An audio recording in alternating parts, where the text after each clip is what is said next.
The problem with galactic diplomacy, Sergeant Elias Ward decided, was that nobody ever printed a manual titled asterisk, "So you've ruined interstellar history." He knew this because he had searched. He had searched while alarms screamed in 12 languages, while drones zipped past his head projecting red emergency sigils, and while a royal physician stood in front of him with the calm expression of someone announcing mild weather instead of societal collapse. "Congratulations," the physician had said. "Sir," Elias had replied automatically because when confronted with doom, salute it. The physician blinked both sets of eyelids. "You misunderstand the scale, Sergeant. This is congratulations with capital letters, possibly fireworks, possibly riots. I didn't authorize riots. History rarely asks. That had been 6 minutes ago." Now the Palace Network kept replaying the same sentence, translated, verified, re-verified, then wrapped in ceremonial music as if that helped. "The Queen is with child. Genetic cross-index confirms human origin." Elias pressed his forehead gently against the nearest wall. "I was on security duty." "Yes," said the physician kindly. "You secured the future." "I was guarding a door. A very productive door." Across the corridor, officials ran in mathematically precise panic. Advisors argued into floating consoles. Somewhere, a military attaché fainted with aristocratic grace. Elias considered joining him, but suspected he would be asked to fill out paperwork on the way down. None of this made sense. Last night had involved a reception, 3 speeches, an argument about whether humans required gravity to behave, and a ceremonial exchange of Unity beverages that had tasted like citrus, lightning, and regret. The Queen had been brilliant composed, her long ears angled in constant awareness, catching every whisper in the hall. She had asked him questions. What did humans fear most? Why did they volunteer for distant wars? Was it true they named spacecraft after animals that could not survive space? He had answered honestly. Then he remembered laughing. After that, history apparently took notes and sprinted. A drone stopped in front of his face and projected the Queen's seal. "Sergeant Elias Ward," it chimed, "you are requested for immediate presence." "I request to be somewhere else," he said, denied with admiration. "Of course." He followed the drone, legs moving with the doomed dignity of a man marching toward a meeting that would be studied by future textbooks titled asterisk, "How did this happen?" Every screen he passed carried analysts already debating him. Some called him infiltrator, some miracle. One commentator declared humanity a biological superpower and demanded sanctions on flirting. Elias pointed at that one. "I object."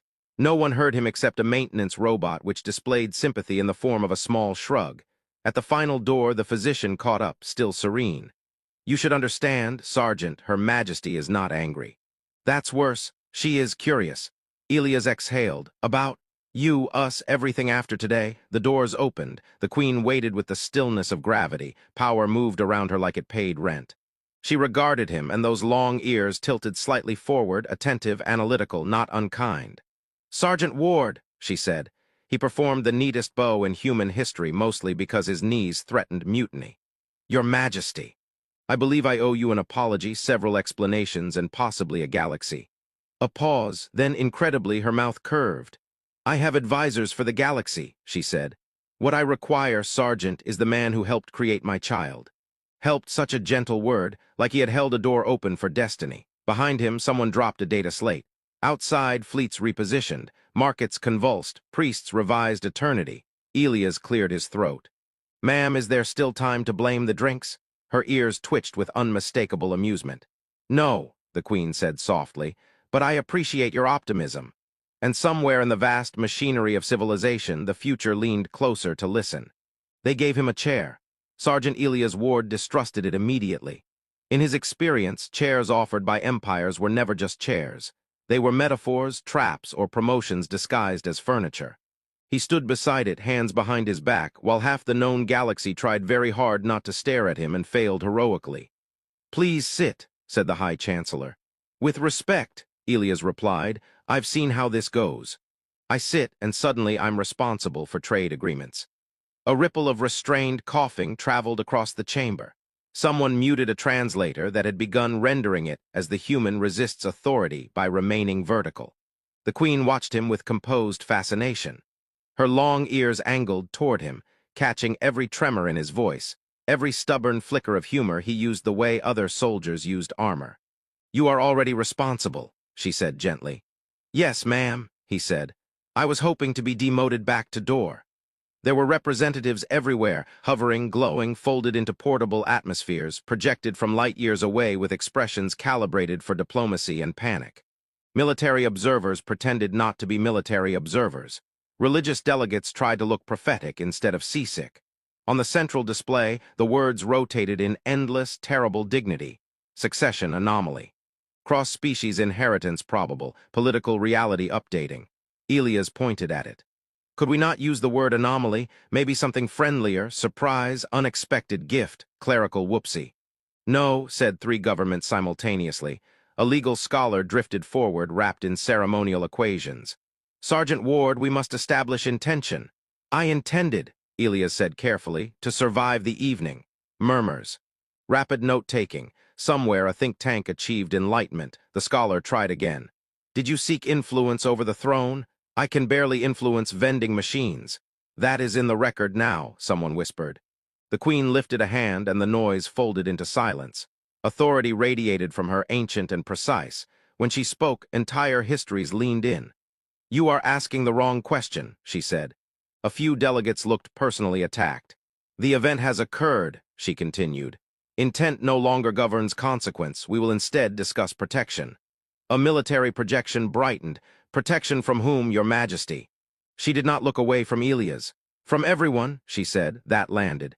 Elias felt it settle onto his shoulders, heavy as a planet and somehow shaped like a cradle. He swallowed. Ma'am, permission to speak honestly. I insist upon it. I'm a soldier. I fix immediate problems. Incoming fire, broken lines, existential nonsense with sharp teeth. This, he gestured toward the galaxy having a collective crisis. This is above my pay grade and possibly above math. A diplomat leaned toward another. Is he always like this? Yes, Elias said without looking. We have satellites. A flicker of laughter slipped through the chamber before anyone could arrest it. The queen regarded him, weighing courage in units older than war. You believe you are unprepared. I believe I should come with a warning label. Too late, muttered an aide. She rose, movement and the future rearranged its posture. Sergeant Elias Ward, she said, voice carrying through translators, implants, bones. You stand at the center of fear because you are unfamiliar. You stand at the center of hope for the same reason. He blinked. That seems inefficient. History often is. Around them, messages cascaded, fleet adjustments, market halts, emergency councils requesting a piece of tomorrow. The unborn child had become gravity and everyone else was learning to orbit. Elias drew a breath. What do you need from me, ma'am? Not symbol, not scandal, me. Her ears tilted forward again, softer now. Stand with me, she said, simple, impossible. He nodded anyway because that was what humans did when the universe handed them terror wearing a crown. Yes, Your Majesty, he said. But if anyone asks, I'm still blaming the drinks. This time the laughter broke containment, and somewhere beyond the chamber walls, admirals recalculated war into something far more complicated. By the third day, the galaxy had discovered lawyers. They arrived in fleets. Some came physically, stepping out of shuttles with expressions that suggested they build by the heartbeat.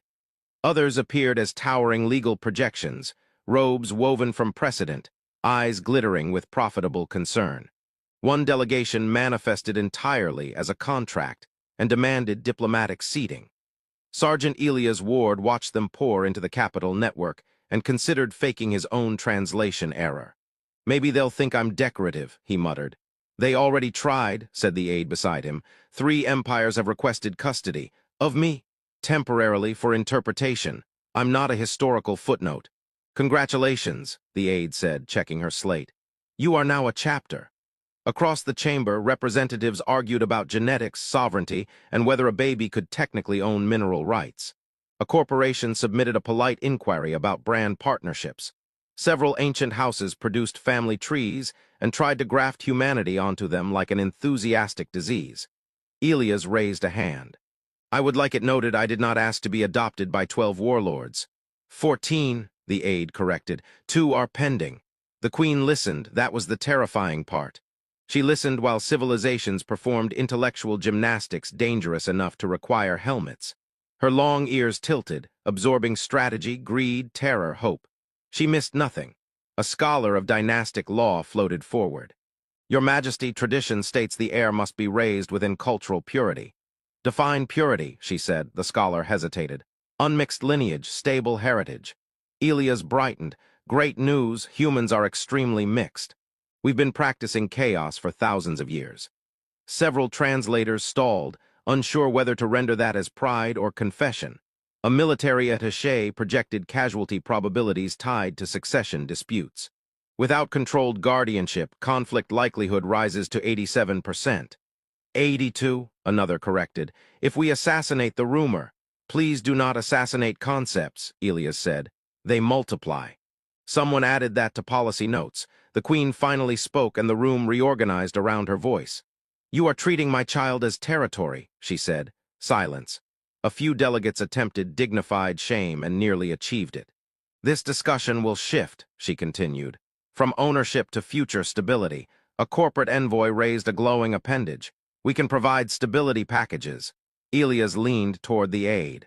If they try to sponsor the birth, I'm defecting. Too late, she whispered. You're trending. Of course he was. His military file had already been reclassified from asterisk reliable to cosmically inconvenient asterisk. Commentators debated his posture.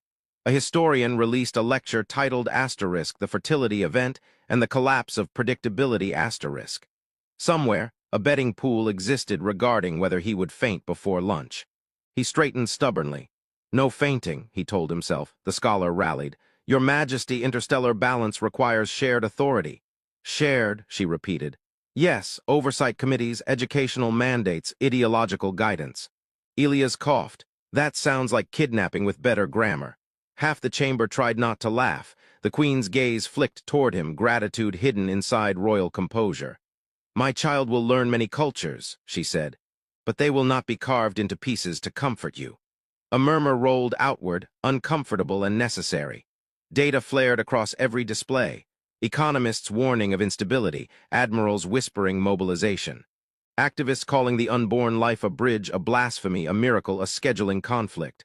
Elias felt the weight of it press in. Ma'am, he said quietly, they're scared. Yes, she replied. So am I. Her ears angled toward him, gentler than the galaxy deserved. Good, she said. Only fools are fearless. A pause stretched. Then Elias did what humans did best in the presence of cosmic dread. He tried humor. Well, he said, if we survive the lawyers, maybe we can survive history.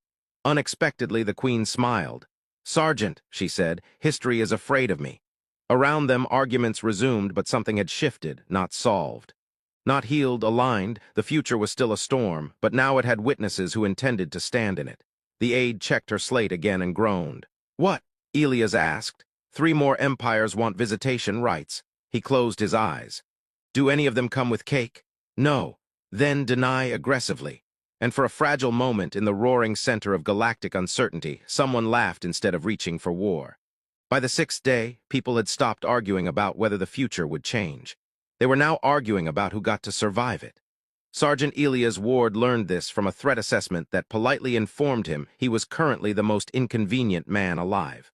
The document came with color coding, projected trajectories, and a helpful suggestion that he avoid being anywhere. I can do that, he said. I will heroically be nowhere. That is not an actionable location, replied the security intelligence. Work with me. Across the palace network, emergency protocols unfolded like nervous origami, ships repositioned under the excuse of routine drills. Communications thickened with coded concern. Every government swore it wanted peace in the same tone usually reserved for loading cannons. And somewhere in the middle of it all, the Queen was trying to eat. Elias stood beside her assigned table while physicians, diplomats, and alarm systems attempted to behave normally and failed with spectacular creativity. I apologize, said the chief physician, glaring at a diagnostic halo. Your nutritional algorithms have become specific. The Queen remained dignified. How specific? The physician inhaled. We require wheat, citrus, sodium levels common to coastal Earth regions, and something translated as crunchy nostalgia. Elias blinked. Ma'am, that might be a fried snack. Acquire it, she said calmly. Within minutes, procurement fleets were mobilizing with the seriousness of holy war. An aide rushed in. Your Majesty, extremist channels are escalating. Several groups claim the child represents dilution, invasion, destiny theft. Yes, Elias said, I read the pamphlet's very dramatic fonts. The aide stared. How are you joking? I am extremely fragile, he replied. This is structural support. The Queen's ears tilted, betraying a flicker of warmth. Report, she told the aide. 2 assassination plots disrupted, 1 disinformation wave suggesting humans reproduce via espionage, and a market crash in ceremonial inheritance bonds. Elias rubbed his face. I did not mean to bankrupt tradition. Tradition, the Queen said, has reserves. Another alert pulsed through the chamber, defensive grids tightening. Patrols expanding. Somewhere far away, a fleet commander made a decision he would later describe as reluctant and inevitable. Elias felt it like pressure behind the eyes. They're going to keep coming, he said. Yes, she answered. Because of me, because of fear, she corrected. He looked at her. I started it. You participated, she said. History did the rest. Fair, he tried again. Permission to stand closer. You are my guard, she replied. I know, ma'am. I just recently upgraded from decorative scandal to strategic necessity. She almost laughed. Almost. Royal composure saved itself at the last second. A scientist burst into the network, hologram trembling with excitement. New projections, hybridization may produce cognitive bridges between species frameworks. Diplomatic empathy increases by measurable percentages. A general leaned toward another. Can we weaponize empathy? Elias pointed. Absolutely not. Someone recorded it anyway. The physician returned triumphant, holding a sealed container like sacred treasure. We have obtained the Earth item. What is it? The Queen asked. Elias peered at the label. He began to laugh. Ma'am, he said carefully, the galaxy has mobilized 3 fleets to deliver pickles. A silence followed, vast and offended. Then, disastrously, the Queen's ears tipped forward and her control broke. Laughter escaped her, quick, bright, unstoppable. Every recording system in existence decided this moment would live forever. Outside, conspiracies plotted purity, admirals weighed risks, economies trembled. Inside, an empire watched its ruler laugh over something small, human, absurd. Elias exhaled, tension cracking. Worth it, he said. She met his gaze, still smiling, and for a heartbeat the noise of the universe reduced to something survivable. Sergeant, she said, they believe this child will transform power. Yes, ma'am, they are wrong, he frowned, they are. It will transform people, she said. Another alert flared, another crisis assembling teeth. Elias adjusted his stance, feeling terror, responsibility, and a strange, stubborn hope locked together. Then we'd better keep them alive long enough to notice, he said. She nodded. And beyond the palace, the storm gathered, louder, closer, and increasingly confused by the sound of laughter. On the 12th day, the galaxy stopped pretending it could go back. Emergency channels quieted. Fleets held position, which in military language meant everyone was still absolutely terrified, but trying to look mature about it. Analysts retired several dramatic predictions and replaced them with cautious hope, which sold fewer headlines but caused fewer invasions. Sergeant Elias Ward stood beside the Queen and reviewed the latest summary. Assassination attempts? He asked. None active, said the Intelligence Corps. Several groups have rebranded as concerned relatives. I hate how fast politics evolves. Survival pressure, the Corps replied pleasantly. Across the network, delegations waited, not with weapons, with proposals, education exchanges, cultural accords, medical collaborations. The word asterisk custody had begun quietly dying, replaced by asterisk participation.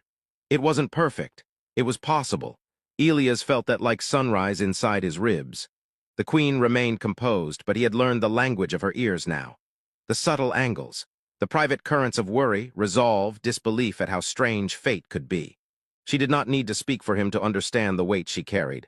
Ma'am, he said softly, permission to say something reckless? You have never required permission. Fair. I remember the first day, he continued. I wanted a manual. A transfer witness protection from destiny. And now, she asked, he considered, now I want a future that survives meeting us. A pause, her approval was quiet, but it was there. The physician entered the link, radiant with triumph and several academic awards already preemptively attached. Your Majesty, the final stabilization metrics are excellent. Genetic harmonics holding, development optimal. A diplomat interrupted, breathless. 17 systems have signed the Cooperative Lineage Pact. 21, corrected another voice. The others are pretending they thought of it first. Elias nodded. Classic. The doors opened for the assembly broadcast. Worlds watched. Species who had spent centuries perfecting mistrust leaned toward their screens, uncertain whether they were about to witness salvation or the most elaborate mistake ever attempted. Elias felt the old fear rise. It did not control him this time. The queen stepped forward. Authority followed, ancient and newly remade. "You have all asked what this child will become," she said. Millions of signals went silent. "They will be born into argument," she continued, "into expectation, into your hunger to claim or condemn." Elias folded his hands behind his back, steady. "They will instead belong to tomorrow," she said. Data cascaded outward, the pact terms, shared protections, mutual defense not of territory but of life. Scientists releasing research freely, trade routes opening. Militaries retasked as guardians of corridors rather than conquerors, not miracles, decisions, an admiral transmitted voice rough. "We will stand down." A rival answered, "We will stand with." It spread, not everywhere, not instantly. Enough. Elias let out a breath he had been holding for days. "Ma'am," he murmured, "I think we might actually pull this off." Her ears tilted toward him, bright with emotion she no longer bothered hiding. "We already have," she said. The physician made a small, startled sound. "Your Majesty!" Every system leaned closer. Elias braced, soldier again, but different now, not a man trying to escape history, a man choosing it. A new signal entered the network, small, furious, magnificently alive. For a heartbeat, no one spoke. Then the galaxy exhaled. Crying filled the link, not fear, beginning. Elias laughed, the sound breaking out of him like light through armor. "Okay," he said, voice shaking. "Okay,